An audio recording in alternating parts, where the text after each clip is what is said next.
All right, peeps, on today's episode of the Kung Fu Genius, I will be hosting the great JKD. No, we're not doing that. It looks like it's just going to be me and JKD Rebel Dwight Woods talking about what everyone wants to know, Jeet Kune Do concepts or original Jeet Kune Do. We're going to settle it once and for all. Let's get to it. And every day, I practice martial arts. Watch out! So, hey, Dwight, how are you doing, man? Good. Always good and always happy to be in your company, my friend. Oh, thank you so much. This is a first for the podcast. I've been on your show twice, and this is the first time you're on ours. So thank you so much for doing this. As I'm really looking forward to this. My pleasure. So originally, and I don't know, for a small segment of our listeners who maybe also kind of follow some stuff on Facebook, we had talked about a few weeks ago about doing something I called, although I later found out you already used this name, the Great JKD Debate. And we were going to finally, once and for all, completely settle all of this original JKD versus JKD concept stuff so that everyone could basically stop fighting because we solved it. However, it wasn't to be due to, I guess, the concerns of how people can get really heated about this topic. Your interlocutor of choice, the mighty Sifu Richard Torres, decided, maybe this would just cause him a little more stress than it's really worth. Much to our chagrin, of course, because I think it would have been a great debate. So rather, I'm not the guy to have the debate with you because, hey, man, I'm just a Wing Chun guy. I don't have any skin in the game. Wink, wink. But I figured, let's talk a little bit about this, at least from your perspective. And because I actually have had Vincent Benitez on, who is a student of Sifu Torres. So I actually have had, at least in some capacity, the original JKD arguments kind of discussed on my podcast. And I haven't had an Inosanto guy. So I figured you are the man to do this with. By the way, you have a great podcast, which you do regularly, a stream on Facebook. Can you just let everyone know about that who doesn't know about that? So there are two. On Wednesdays, I do the I Love Jeet Kune Do broadcast, which is pretty much me picking a topic and talking to the audience. And then on Fridays, I do this type of thing. That's the one you've been on, which is called the Jeet Kune Do Dialogues. So Wednesdays and Fridays live on Facebook at Dwight D. Woods, and then on their respective YouTube channels, the I Love Jeet Kune Do broadcast and the Jeet Kune Do Dialogues, Wednesdays and Fridays at 6 p.m. Eastern Time. Awesome. I recommend anyone who can watch it live is always great because you can comment, but even if you watch it afterwards and watch the recordings, they're really great. You have really fantastic insight. I really enjoy the way you break things down because as someone who is a huge admirer of Bruce Lee's, but also not a JKD practitioner, it's really cool to have someone like you who really, you break things down in really great ways. You obviously have a tremendous amount of knowledge, not just in the martial arts that are taught through, I guess, we'll just call it JKD concepts now. I mean, it's a label. I know it's problematic, but just for the sake of simplicity, we'll just call it that. But you also have a very extensive knowledge about Bruce Lee's notes and writings, and you have really, really great takes on it. So I just want to say before we get started, you're absolutely awesome. Anyone who follows me and is not following you is crazy. They should absolutely follow you. You do great stuff. So I appreciate that. Are you a Wing Chun instructor that needs some extra guidance in your own training? My private online Wing Chun training offers a multitude of benefits for instructors. Here are some of those benefits. 1, access to expert guidance, namely me. With my experience teaching instructors from all over the world, I can create a program just for you, whether it's the details of the advanced Wing Chun, something more fundamental, or just to help you create a program for your own students. 2, flexible learning. The training can be worked around your schedule and what's most convenient for you. I don't charge extra if you bring a training partner to do the lesson with you, so bring that partner and you can get more benefit, and I can teach the two of you how to train together. 3, comprehensive curriculum. Whether you want to teach in a more traditional way or you want to upgrade your material to a more modern style, I can help you create the perfect program for your students and for yourself. And 4, personalized coaching. This program will be exactly what you're interested in without any fluff or blah, blah, blah to run things out. We get right to it, and I want you to be happy with the improvements to your training and to the curriculum. Don't miss out on these incredible benefits. Enroll in online Wing Chun private training with me and take your Wing Chun skills to the next level. Use the code KFG online to get a 15% discount on monthly subscriptions for either 2 or 4 lessons a month. This offer will last until July 30th, 2024, or until my schedule gets totally booked. Use the link in the description below. Don't forget to use the code KFG online to get that 15% discount on the subscription of your choice as soon as possible. And I will see you online. Having said that, so the for like the 2% of my audience who doesn't know what this so-called debate is, I'll say it in a very simple way, and then I would like you to tell me what you think the divide is. So I'm telling you from an outsider perspective. You tell me from your side. So from an outsider perspective, there seems to be a division within the martial art, Bruce Lee's martial art, Jeet Kune Do. Obviously, there are many more divisions and subdivisions, but two major factions. One faction, we can call them the original JKD group. They believe that the martial art of Jeet Kune Do should be more or less taught or practiced within the same ideas and techniques that Bruce Lee specifically taught during his lifetime. And there's another faction, mainly through the Dan Inosanto group, which takes a more conceptual view of Jeet Kune Do and may have, may integrate or interfuse or whatever the right word is. I don't know. People get upset about that. Different martial arts in there that kind of are bound together by a common idea to create a more open interpretation of what Jeet Kune Do could be or is. Which would include adding more modern influences outside of the original fencing, Wing Chun kind of boxing structure of the original JKD. And these two factions can't agree on anything. And they go at it in the comments all the time. I'm like that Michael Jackson meme, you know, where he's eating the popcorn in Thriller, watching the JKD guys go at it. I think it's great. And so that's kind of, as an outsider, more, I mean, I simplified it a little bit even to my understanding, but would you agree or disagree, or how would you phrase what the divide is between the two factions? Well, I would say I would have to disagree simply because there are some inaccuracies in your explanation or your understanding of what Jeet Kune Do concepts is about. Great. So the idea, right? See, this idea of practicing or training in what Bruce Lee himself taught, that exists in what would be known as Jeet Kune Do concepts.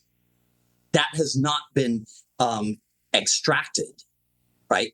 So personally, I only use the terms original Jeet Kune Do and Jeet Kune Do concepts if I'm involved in a discussion like this. For myself, if you ever listen to me talk, you will, up to today in my podcast, I said, one side is supposed to be, the other side is supposed to be, because I think it is all nonsense. But if I'm forced to use the terms, I'll use them. But the context in which I'm a Dan Inosanto student, but I am not a Jeet Kune Do concepts guy. I am a Bruce Lee Jeet Kune Do guy. I am about what Bruce Lee directed. So, for example, people talk about, you in concepts, you add styles. In concepts, you have to add grappling. I say, no, you don't. You don't have to add grappling because grappling was already there. If Bruce Lee had zero interest and zero ability in grappling, we would not have seen what we saw in Enter the Dragon, in even in Way of the Dragon to a lesser degree, the guillotine and definitely, choke, right, and definitely not in Game of Death with Jihan Jay. I mean, look, you don't move the way Bruce Lee did. I don't care how skilled of a martial arts actor you are. You don't move like that in a grappling sequence unless you know what you're doing. So if you look in the commentaries book, there's a section. I have that same book. Two Bruce Lee nerds, right? Yes. There is a section where he talks about using grappling as an attack or as a counterattack. I mean, extensive notes on this stuff. So you cannot tell me that the idea of being proficient in grappling did not exist for Bruce Lee. Ridiculous. Right. Absolutely ridiculous.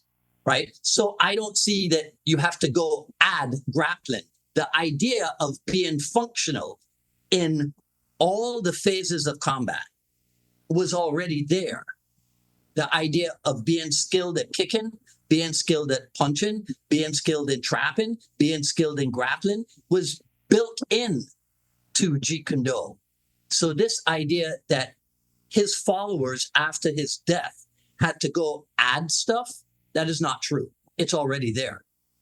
Everything that you need for Jeet Kune Do is already in it, in the guidelines and the principles and, dare I say, the concepts of Jeet Kune Do. I don't know if that made sense. Yeah, no, that made sense. That was great. I mean, I love these kind of conversations because unlike when I'm talking to Dre, I actually learn stuff when I talk to other people. And so it's, it's really, yeah. We'll make sure he never hears that. No, he hears it all. I tell it to his face. He totally knows it. And that was really interesting. So of course, because you don't have an interlocutor for a debate, all right, and I'm here just like gathering info, I will occasionally play the role of like the yeah, but thing. Okay. So I think as a layman, okay, or as an outsider with some interest in the topic, all right. Yeah. I think one of the ideas is that if Bruce Lee were to either, let's say, before his untimely death, somehow be able to see into the future, and he would see what a Jeet Kune Do class in 2024 looked like in Marina Del Rey at the Inosanto Academy. And he would see people with some belts. He would see some jujitsu going on. He would see all sorts of weapon stuff. And he would see a bunch of things that, let's just say, were not necessarily done or done to that degree at that time back in 73. And the idea that Bruce would look in the future, see a class at the Inosanto Academy and be like, and not be sure that, well, this is Jeet Kune Do in 2024. And that he would maybe find that unrecognizable just from a superficial standpoint. Now, whether if he had time to then talk to Dan from the future and find out everything that would probably change the whole landscape there. But just kind of on first view, do you think that if Bruce Lee were to magically be able to see a class now from back then, if he would be like, oh yeah, oh no, I totally get it, that's fine? Or do you think he would think it was something else? Well, he wouldn't see such a class at the Inosanto Academy because such a class does not exist, right? I know they're all separated. I'm just saying, like, if he could have a like a day's schedule, there's this, there's a jiu-jitsu class, and he could kind of see what went on throughout the day, right? I think he'd go, oh, I see what Dan's doing. He's deliberately following my instruction to not commercialize Jeet Kune Do. That's what he's doing. Okay. Right? You see?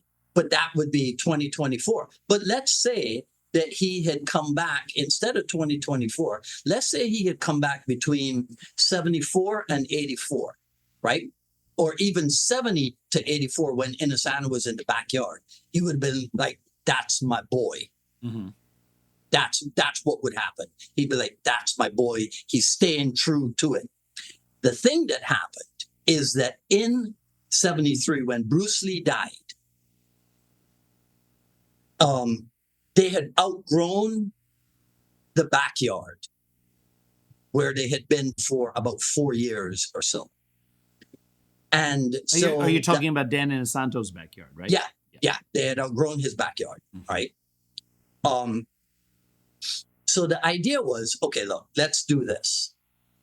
Let's get a space, and up front, we'll push the or indigenous. So when I say our, I'm referring to him and Richard Bustillo, right? We'll push our stuff up front, the Filipino stuff. But we'll have a separate closed door Jeet Kune Do class that you have to be invited into.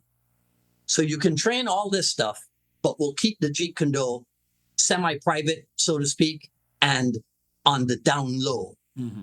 It won't be what we push. So the name, we end up calling it the Kali Academy. One reason for me is because it takes too long to call it the Junfan Gung Fu and Filipino Kali Academy. It's just easy to say the Kali Academy.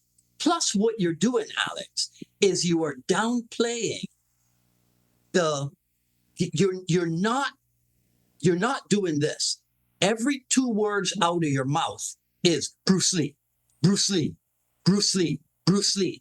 Because then you look like somebody who is trying to make a name for yourself off of Bruce Lee. But if you go, we got all these classes. If you say to people, look, if you study at this school, you're gonna get some training in boxing and some Wing Chun and some Filipino Eskrima and this and this and this. You're not getting Jeet Kune Do training, because that's what the phase classes were about. The Jeet Kune Do class that you had to be voted into, like I told you earlier, that was a separate thing.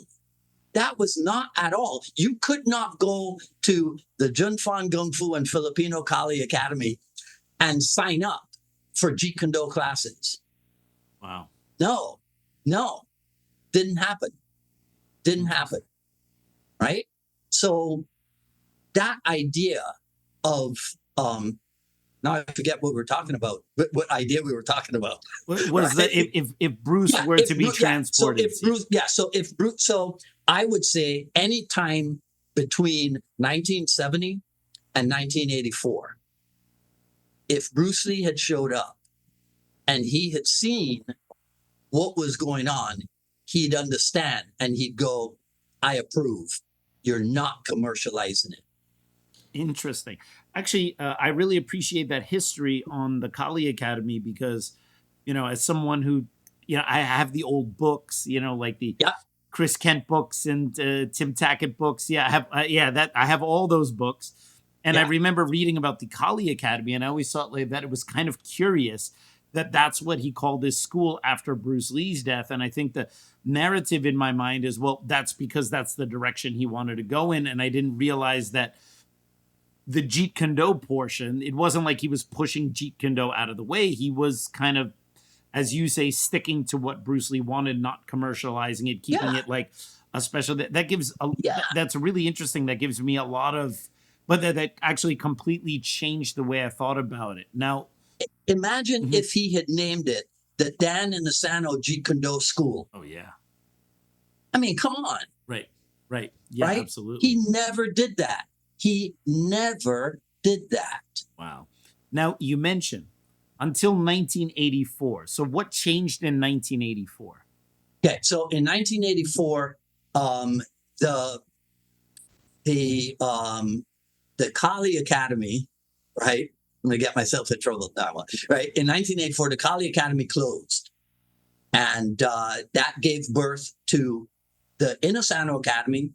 And then Richard Bustillo went off to found the IMB Academy, right? And what does IMB stand for?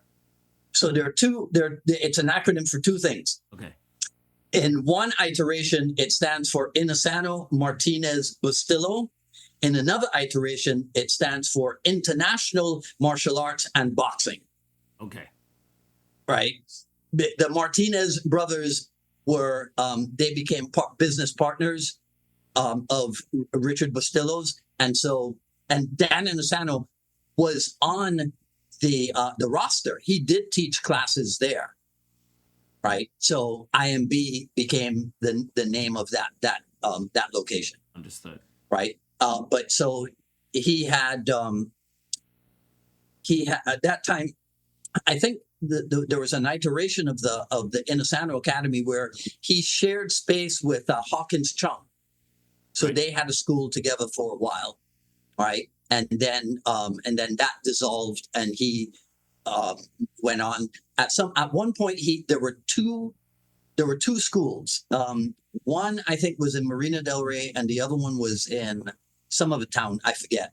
But then ultimately, it was just the one place in Marina del Rey.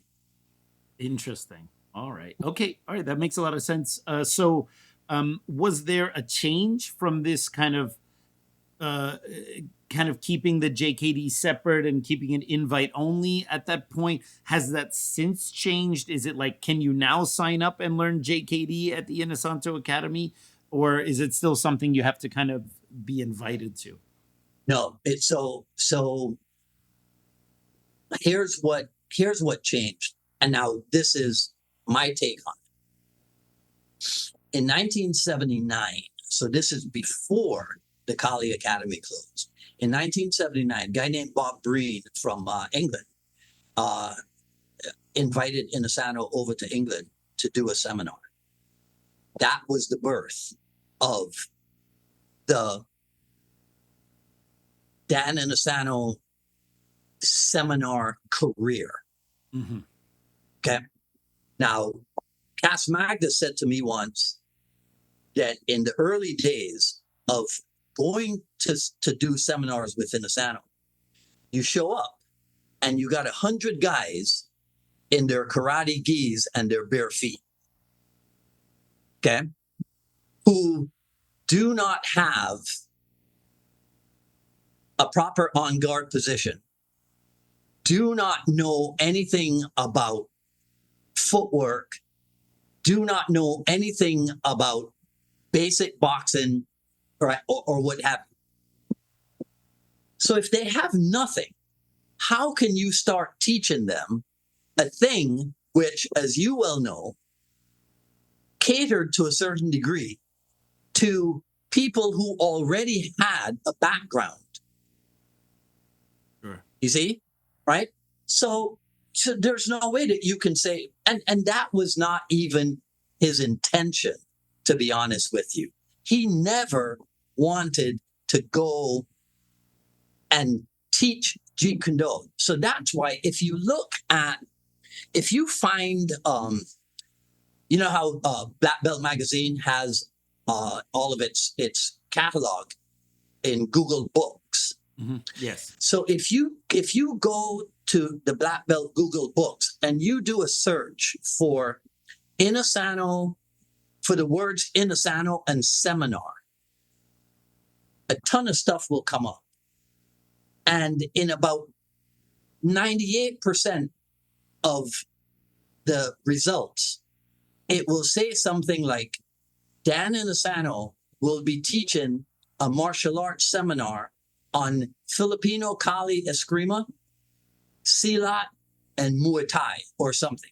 Very, very seldom does it say Dan Inosanto is going to be teaching a seminar on Jeet Kune Do.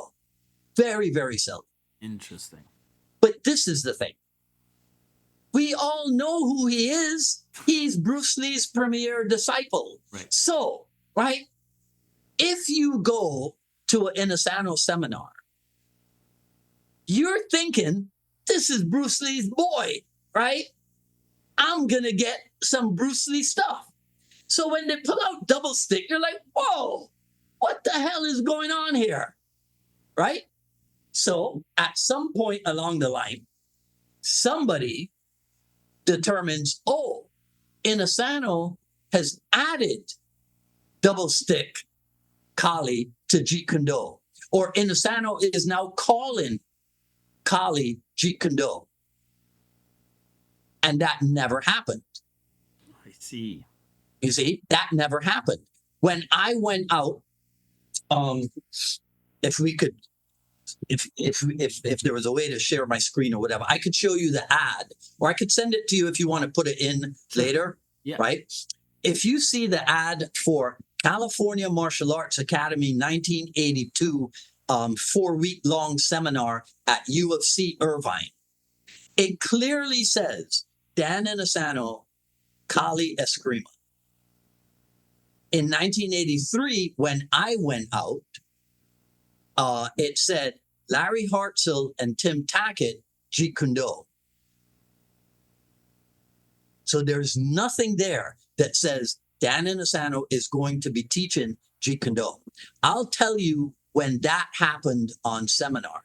That would happen on seminar if he comes to do a seminar for me, because I am his student. So a portion of the seminar, he will make sure that I get the Jeet Kune Do training. You see?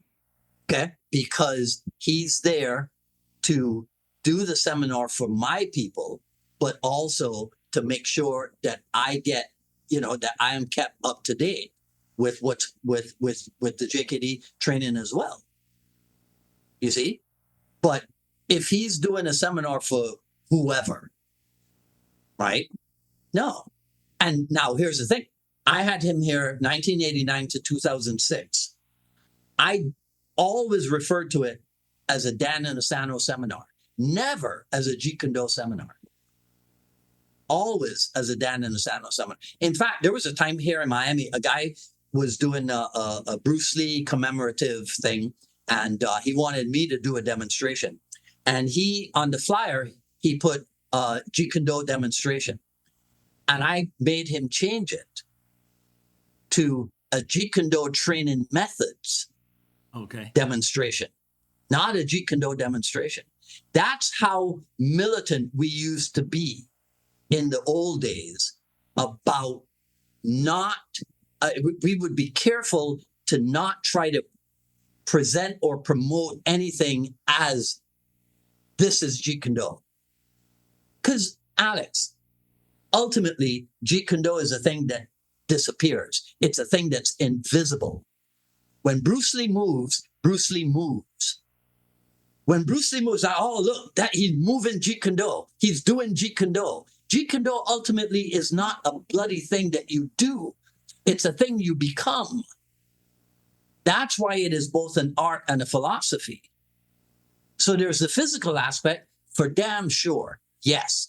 Because if I'm going to teach you how to speak English, well, that'd be a problem, because there's a thing called American English, and we probably have a problem, because you wouldn't understand the difference between privacy and privacy. No, not at all.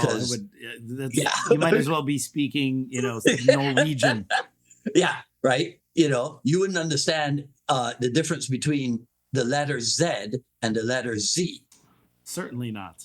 Exactly. You have a ton of problems, right? Yeah. But that's right. It.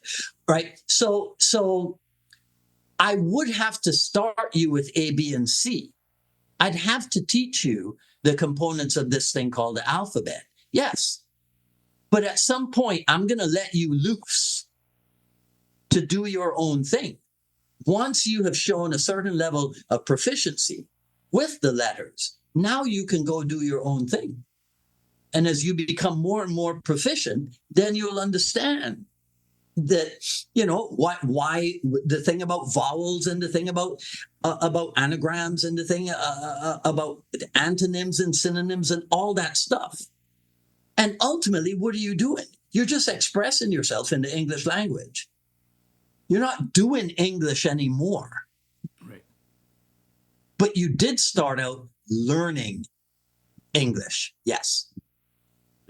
Understood. Does that make sense? Yeah, absolutely. I suppose maybe the one point, if I'm playing devil's advocate here, is when Dan Inosanto did take you to the side and then teach you Jeet Kune Do, was this then the Jeet Kune Do from a more technical standpoint that, let's say, an original JKD person would recognize as JKD, strong side lead, that kind of stuff? Was it the 5 ways of attack? Was it that classical JKD, or was it then also still different from I suppose it's a weird word to use for Bruce Lee's art, but like the orthodoxy of when we think of Bruce Lee and his lead and the straight lead and the way he used his Wing Chun and the straight lead sidekick and all, like, was it that JKD or was it then still yet something else? Yeah. Yeah. So see, so this is where there can be, there can be even more discussion. The thing about Jun Fan Gung Fu versus JKD, right? You know, because we know that for a period of time, Bruce Lee referred to what he did as the Jun Fan method.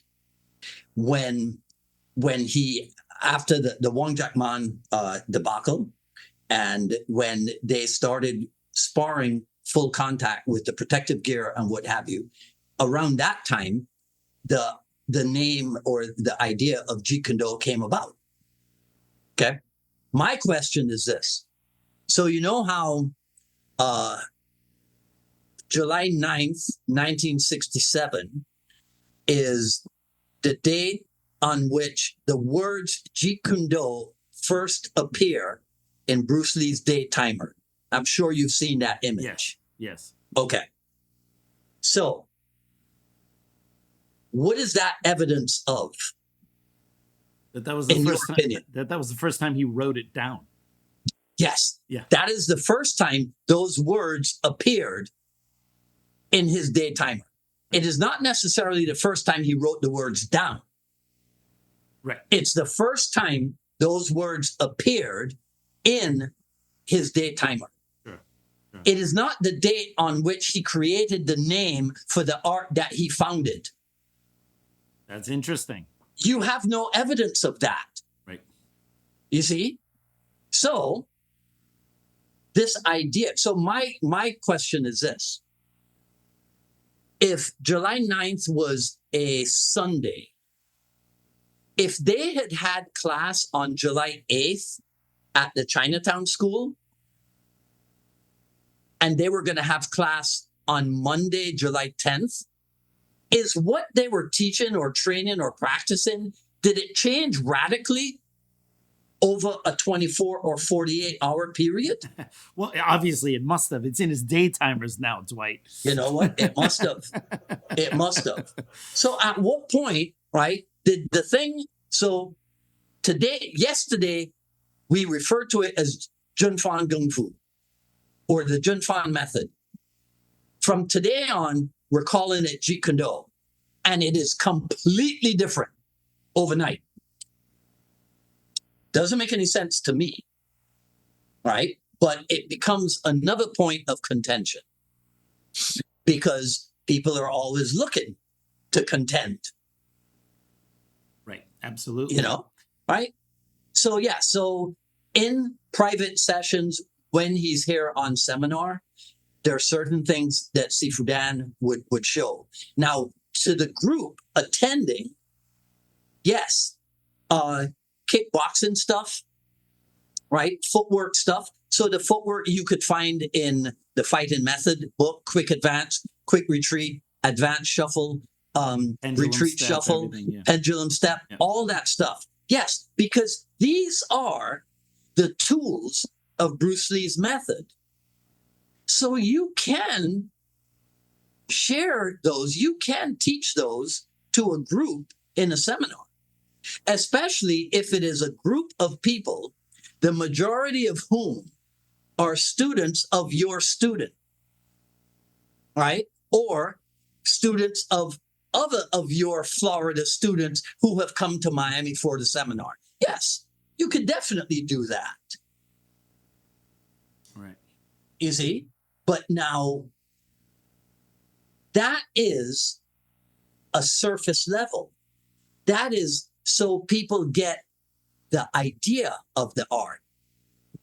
But the Jeet Kune Do, the transmission of the deeper level of Jeet Kune Do, that does not and will not and cannot take place in a room with 30 people, 40 people, 60 people, 100 people, or whatever. No. In that situation, you can give them an idea of the art. But the art of Jeet Kune Do cannot be transmitted that way. No. Not at Understood. all. Now- Right? So what you do is you go, okay, look.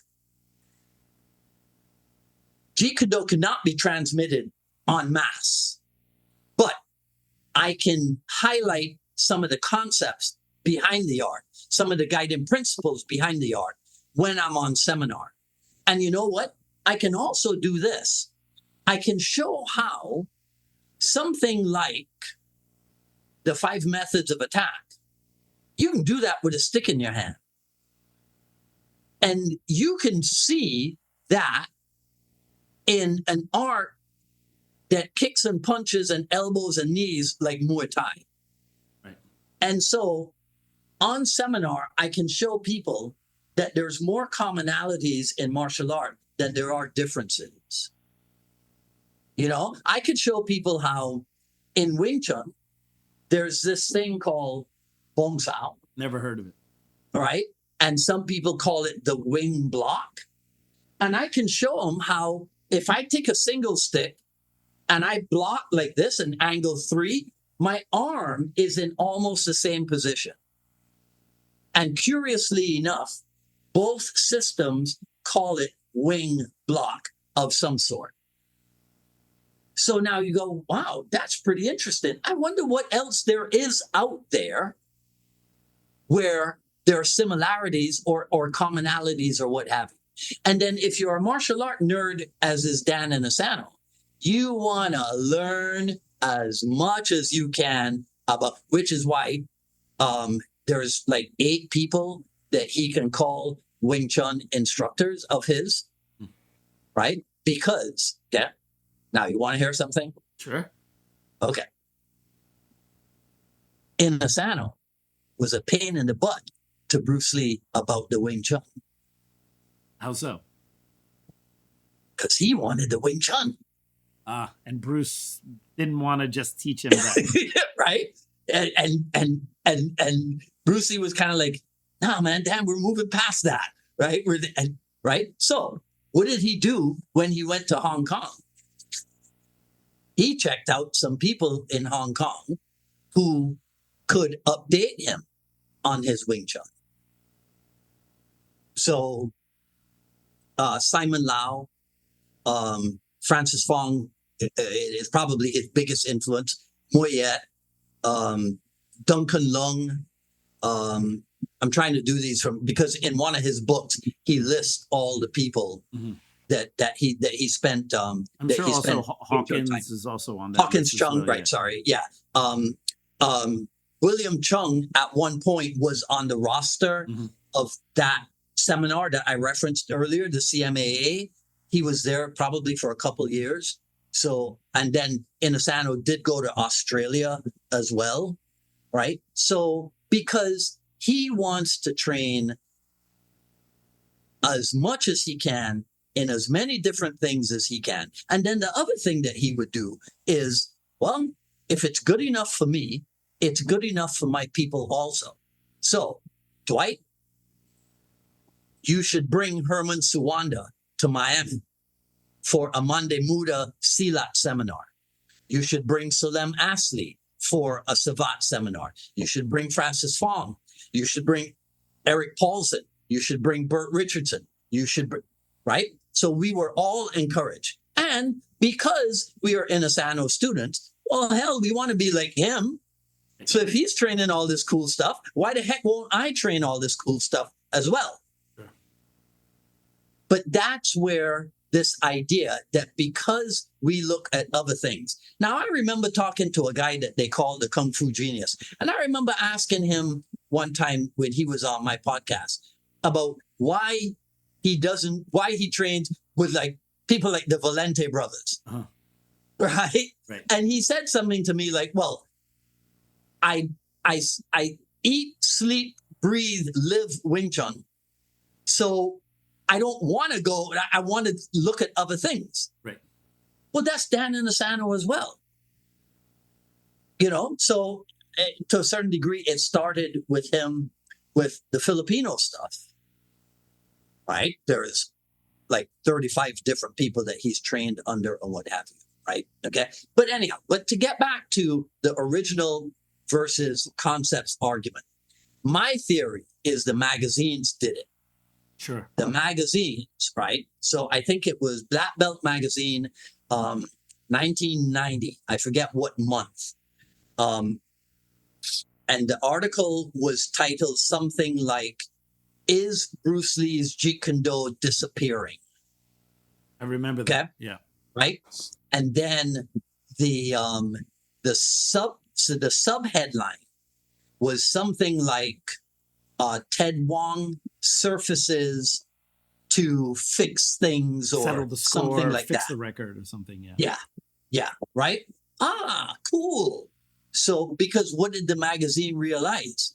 If we can set up a them versus them thing, we will definitely sell more copies of our magazine. Sure.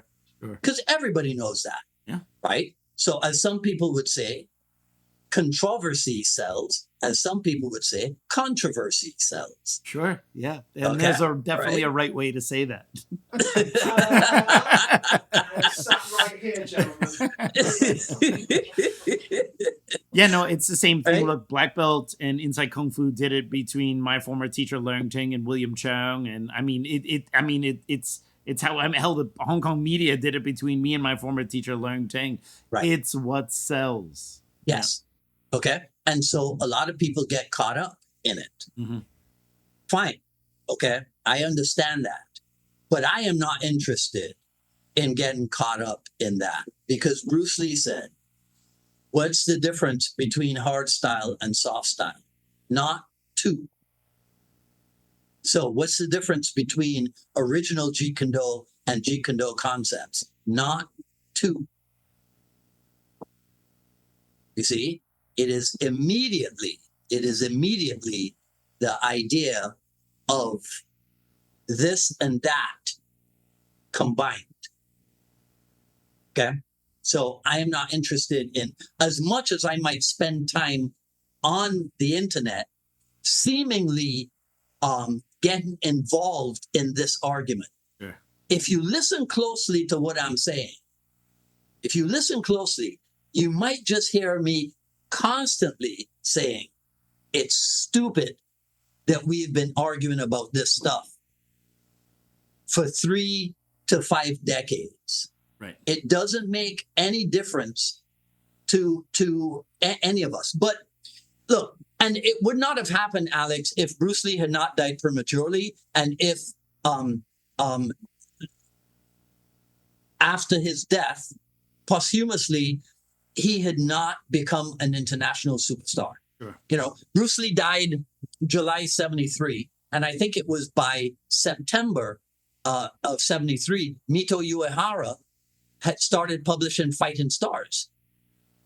Now, if you take a look at the covers of the Fighting Stars magazine for the 2 years or so that it was around, I dare say Bruce Lee was on the cover maybe 90% of the time. Sure. Yeah. Okay? So that's where the cult of personality and all that stuff was developed. And then the magazines are like, yeah, if we push this versus that, you know, so at some point, I think it was Jerry Beasley who actually coined the term original Jeet Kune Do, or I know that in one of his articles, there was a thing called pre-1973 JKD as well, and a whole bunch of things, Wow. right? So a lot of that added fuel to the fire. And then it did not help. It did not help that Sifu Dan thought that coming up with the term Jeet Kune Do concepts would clarify things. Sure. I say it was a well-intentioned thought, but the execution of it lacked a certain vibrance. Sure. Yeah, that makes a lot of sense. I really appreciate the clarification on that. Hey everyone, just want to let you know Wing Chun Illustrated is now offering a paperback edition through Amazon, reaching a larger global market. And no, they're not ditching the glossy magazine edition through MagCloud. You can now simply choose the version of this magazine you prefer and the one with the cheapest shipping wherever you live. Order your copy of Wing Chun Illustrated today across 12 Amazon marketplaces with free shipping for Prime members. Go and check that out. From the technical perspective, because, I get a lot, I'm a lurker. I like to read comments. Every once in a while, I'll throw something in, but I'm usually just in the background. But you did mention something, I believe, a few weeks ago when we were kind of coming up with this idea to have the great JKD debate, which was because one thing that the original JKD guys just almost like zealots kind of thump the book on is the strong side lead, which is, in most martial arts, you have your weak side in front, your power hand in the back. Wing Chun has a squared up position, so we really don't have that problem. But when Bruce Lee did his JKD, because of personal preferences, perhaps influence from fencing, has this idea that you just put the strongest in front and you have you're leading with your best side, so to speak.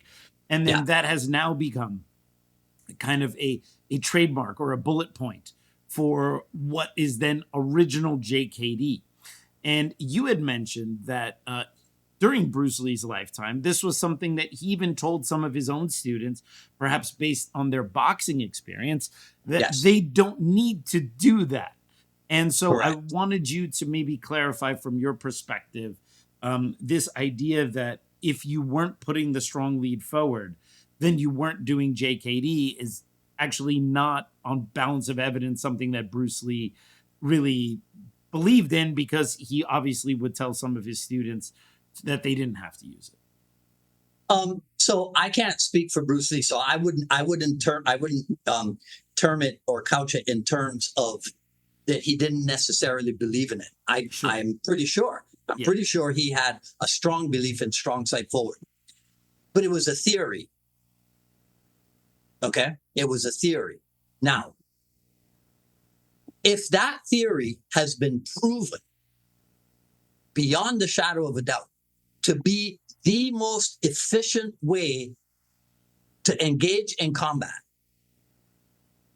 might it not have been adopted on a widespread level by the people who spend a lot of time fighting?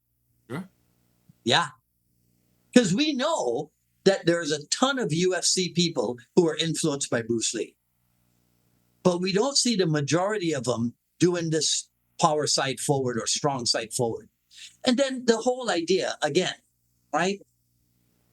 In this book, if you read it carefully, there's a section where Bruce Lee talks about left side kicking and punching and developing left side kicking and punching. Why? Why?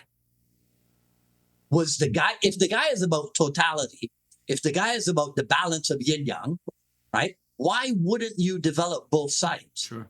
Yeah. Who goes to the gym and I do bicep curls on my right arm only because I am right-handed?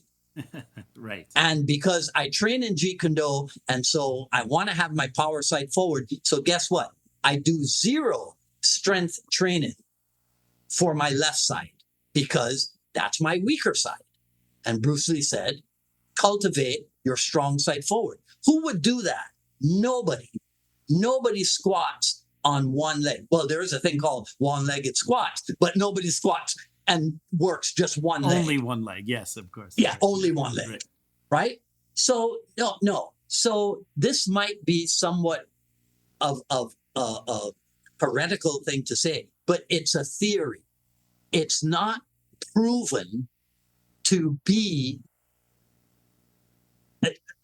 it's like, once you put your power side forward, nobody can touch you. Sure.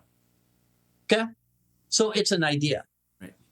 I also, that was really great. I have my own slight kind of odd theory about this as well. Obviously, when I was a child, I did Taekwondo, and in Taekwondo, we actually often used our strong side lead because we used the kick almost like a jab. So we'd leave that leg out there. So from my early martial arts training, I actually quite regularly had my right side forward, and I felt very comfortable with that. So when I read Bruce's notes, like, oh, put your strong lead forward, I practiced everything as a child with my lead forward, partially on what Bruce Lee said, and partially because of my Taekwondo training, actually, we did it quite a bit. And then I started to notice something as I got older. And that was there is a strange subset of right-handed people who prefer to have the right leg in front. And where you find this out is in things like skateboarding and snowboarding.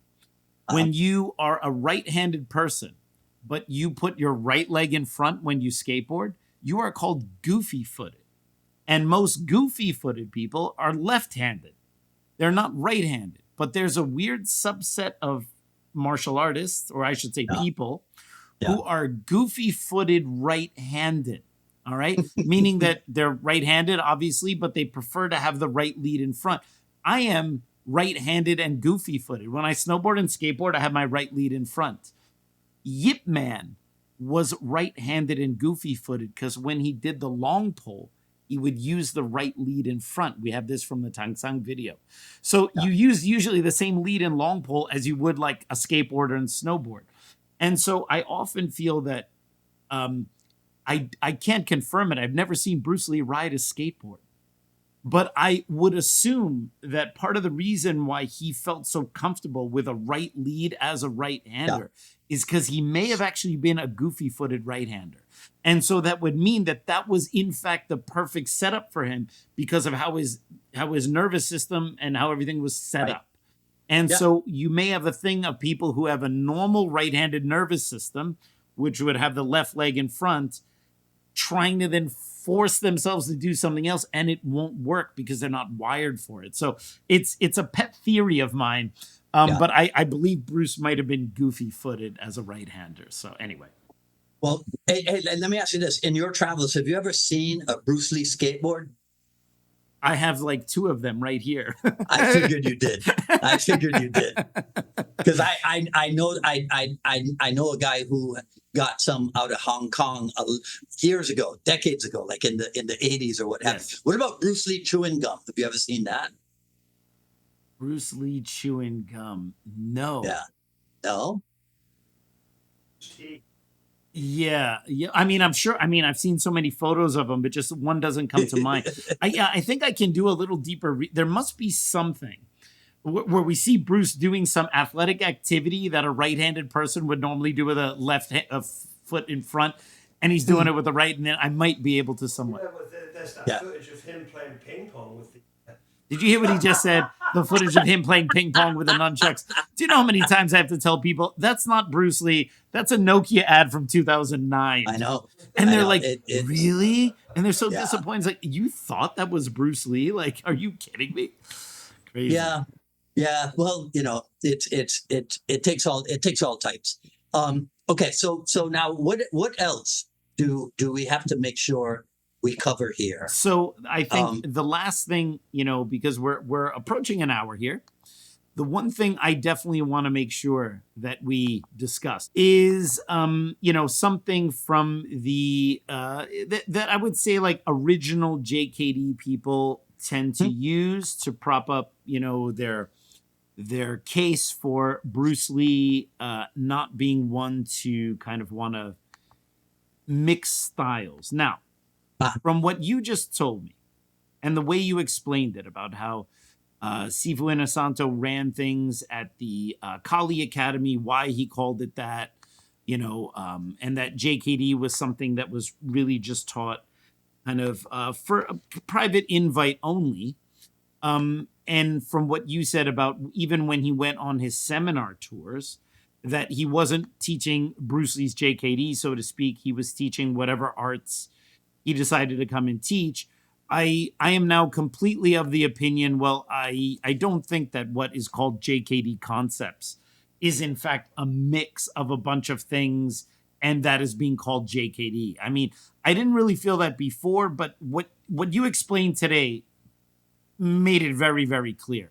I think that if people still want to say, yeah, but Dennis Others mixes everything and calls it JKD, I think if people still want to say that after listening to you, they weren't going to, there's no level of evidence or explanation that would make them even think any differently, right? So, especially when you say that when you would do JKD with Sifu Inosanto, he would teach you what let's just say, for lack of a better term, what the original JKD people would kind of confer as, 5 ways of attack, strong side lead, blah, blah, blah. Yeah, and I mean, and that is, and I saw that also in private lessons in California.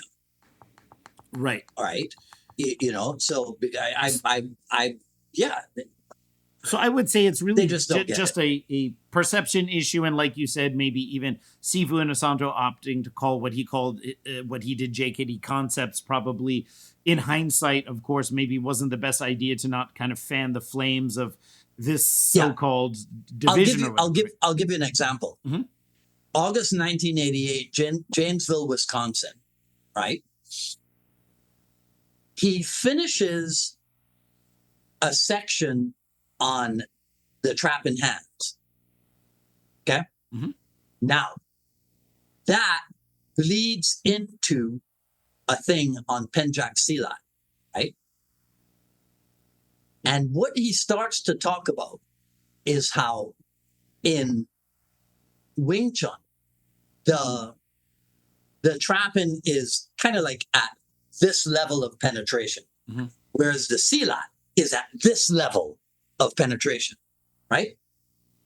And these are the words that come out of his mouth. I no longer teach these. I teach Jeet Kune Do concepts. This was 1988, so this was right around the time, I think, that the term had been formulated. So, but listen carefully. He just finished teaching all these trap in hand sequences. Mm-hmm. And then he says, I no longer teach these. I teach Jeet Kune Do concepts. This is why I say it was well-intentioned, but the execution of it was a little bit lacking. Sure. Right? Okay. I get accused by our good friend, my supposed to be interlocutor. Yes. That I always try to cover for Inosanto and what he has said. You know, there's a thing about Inosanto saying that there were 3 arts. There were 3 separate arts, because he has certificates from Bruce Lee in the Tao, the Junfan Kung Fu certificate, I think, the Tao of Chinese Kung Fu, and the Jeet Kune Do certificate. And so in 1995, in an interview, he said, yes, there were 3 separate arts, right? Now, I've had conversations with him over a 40-year period. So I can tell you. I mean, and look, it happens to all human beings. You say something, and then later on, you're like, man, I don't know if I should have said it that way. Yeah. You know what I mean? Mm-hmm. Right? Look, it's like, the thing about kicking range, punching range, trapping range, grappling range, right? And then there's the meme of Bruce Lee. I only taught 3 ranges, long, middle, and close quarter, right? But here's this Dan Inosanto guy teaching 4 ranges. That is because if I'm your student, Alex, and we're in class, you might say something like, well, Dwight, there's a range at which kicking works best, then there's a range at which punching works best. So at punching range, it's probably best to punch. Mm-hmm. Now, when that explanation, that breakdown, if it happens to take on a life of its own, and now it goes from the, let's call it intimate setting of me and you in class onto the pages of a magazine, oh my God.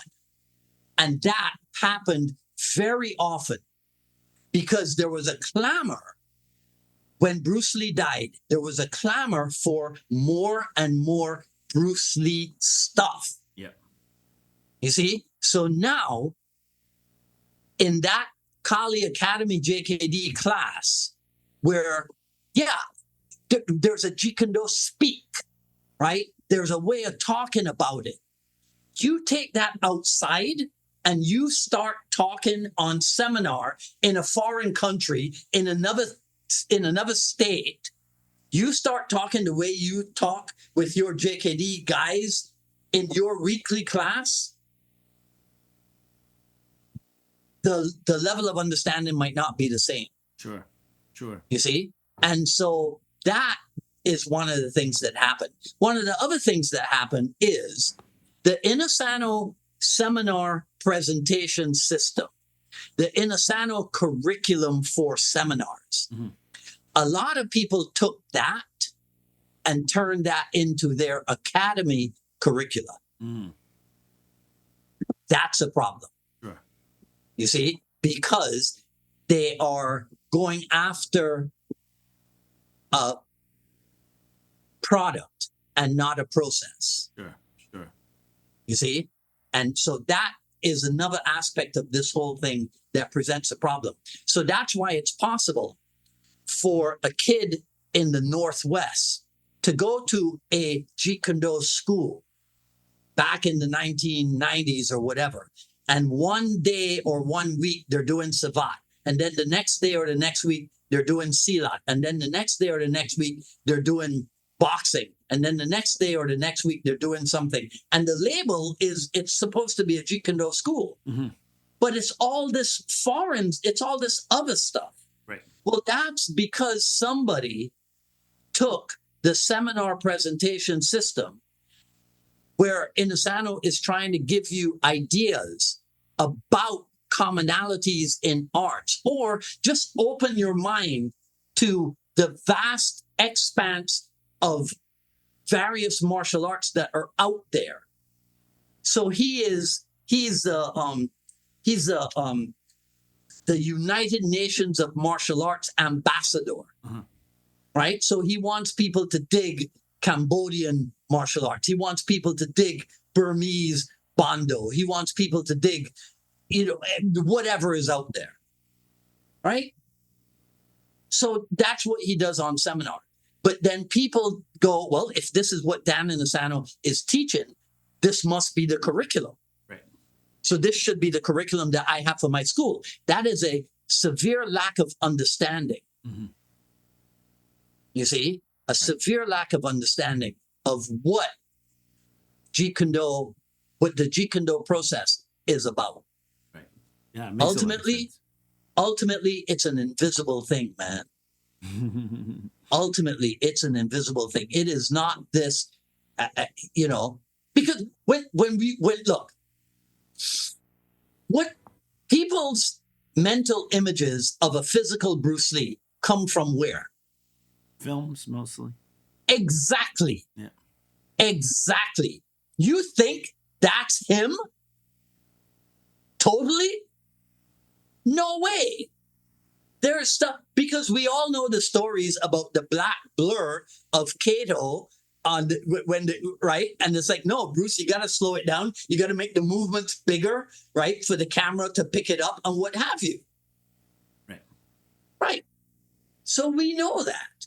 I'm still pissed at him because when he traps in Way of the Dragon in the fight with Chuck Norris, the camera is behind Norris, looking over Norris's left shoulder, and I can't see what the hell Bruce Lee is doing with his hat. I just know he hits Chuck Norris like 17 times. Right. You can just see Chuck's hairy back, unfortunately, in that shot.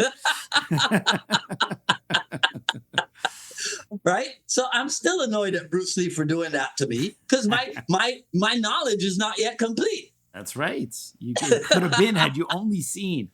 The Right? only thing that really understood it was Chuck Norris's frontal chest hairs. Okay.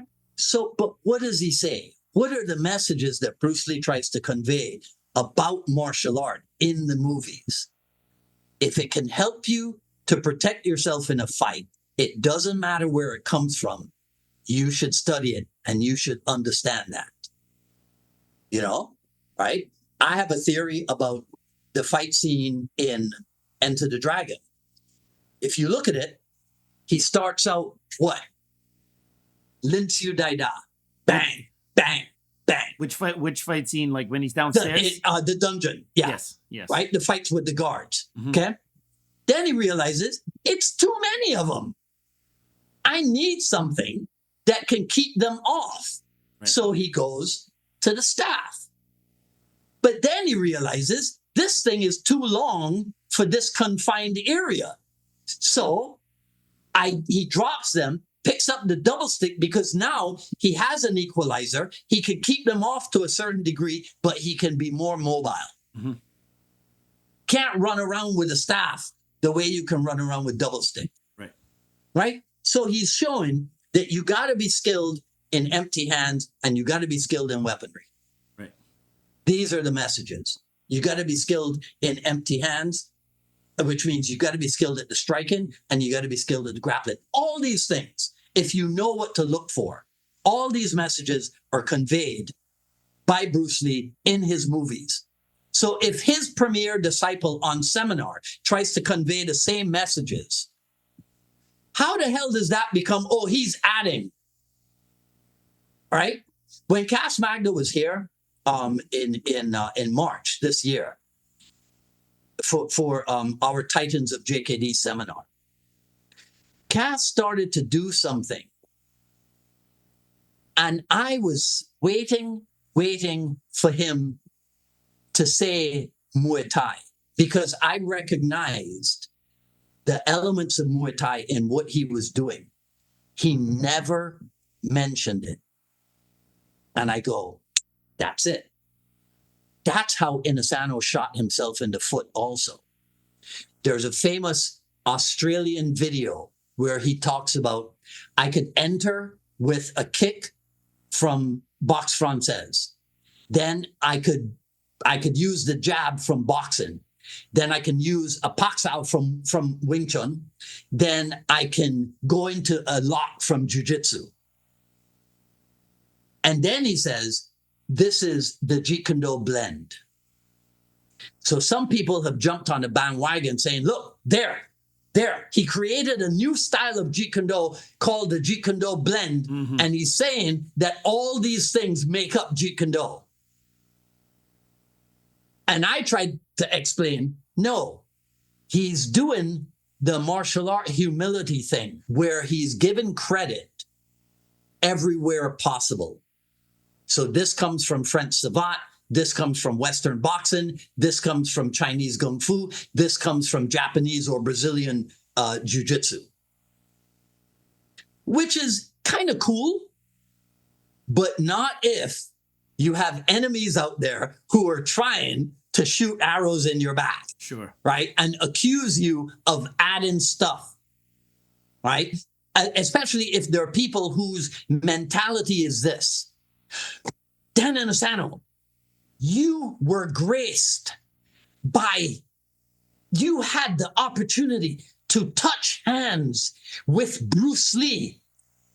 And after that, you went on to study with other people? How dare you? Right. How dare you?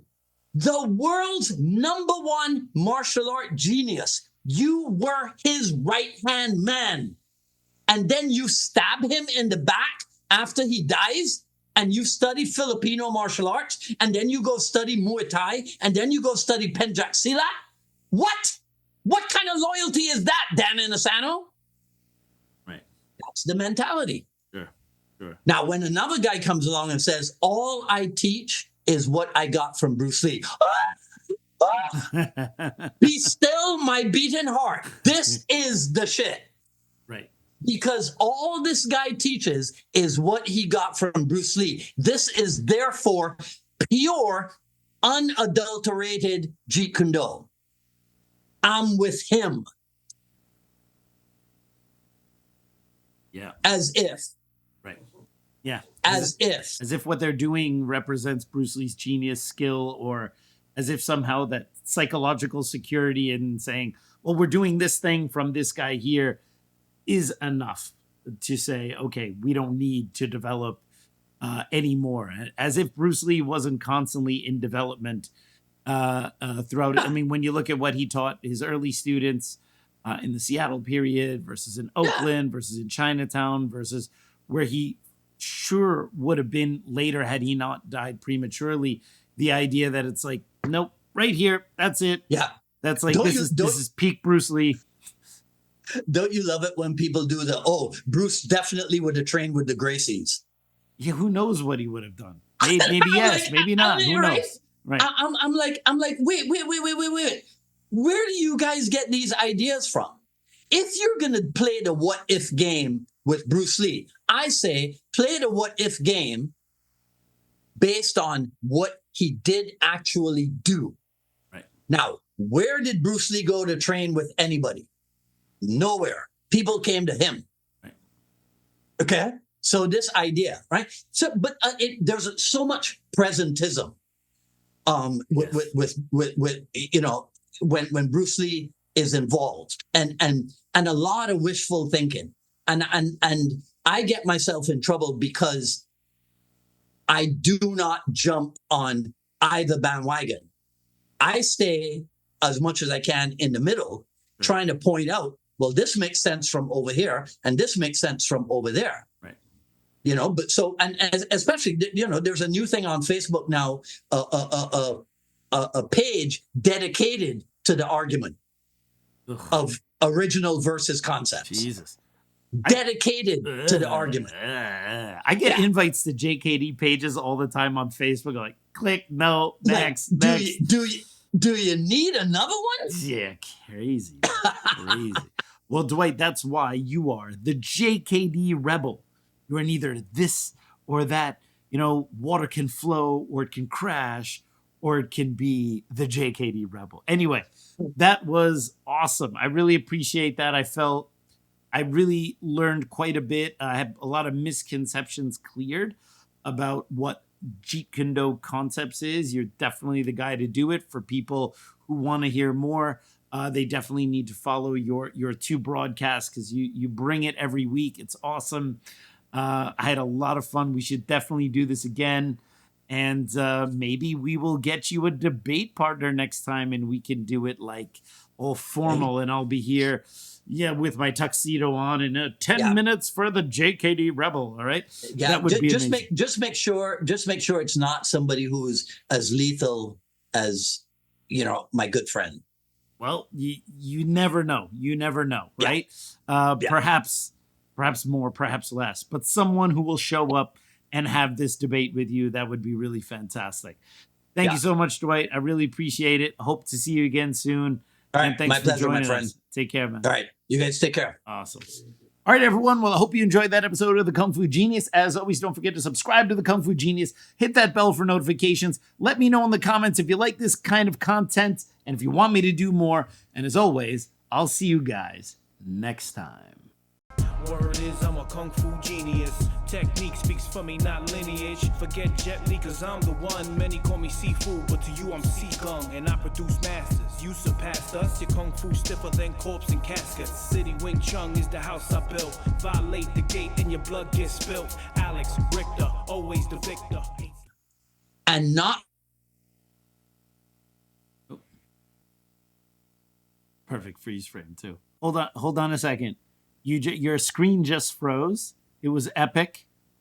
And we're going to settle it once and for all. Let's get to it. I love the delay. He was totally not on the board when I finished that. So Andrew, if you could just tighten up that gap a little bit, right? Because I'm not doing that again. All right.